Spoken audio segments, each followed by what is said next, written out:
gotta say that after watching that 50-mile-an-hour crash into the wall, I have a really hard time imagining that the 100-mile-per-hour crash is gonna compress the car that much more.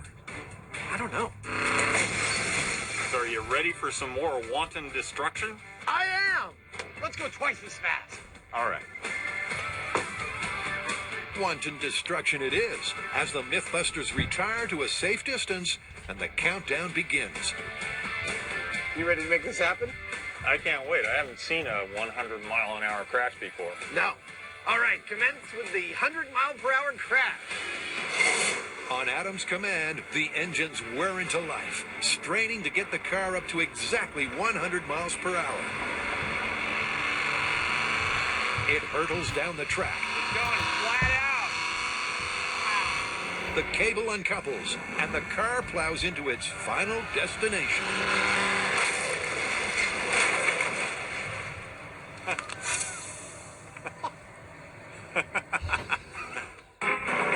The guys are understandably speechless. That impact crushed the lemon car with such force, it should be in a glass with ice and a cocktail umbrella. It's in a very different state than it was at 50 miles per hour. Yeah, it's a little shorter. I mean, we got a clear difference between the two crashes. Uh-huh.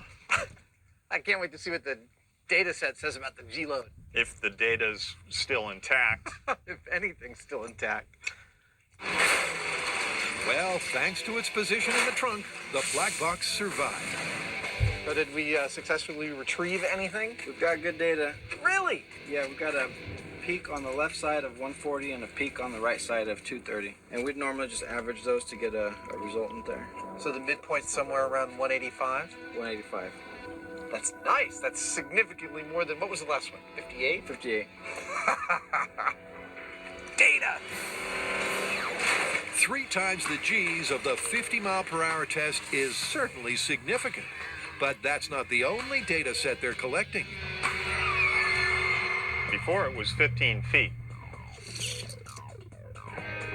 Now it's 8 feet. So not only did the G-load triple, the crash compacted almost half of the car. And remember, these two cars were identical.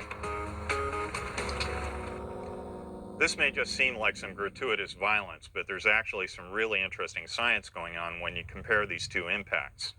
You would think that doubling the speed would give you twice the severity of the impact, but the physics says you're actually looking at more like 4 times the severity of the impact. Our sensors are showing 3 times the G's, and our wreckage is showing about twice the damage. So what's going on here?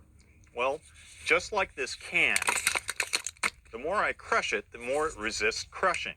There's some complex physics going on here, but you don't have to be a rocket scientist to understand it. The cars speak for themselves. They certainly do. And after 2 spectacular crashes, they have their benchmarks for car carnage. Well, we've got our data points. And they are lovely. I guess it's time to move on to the main event. Yep.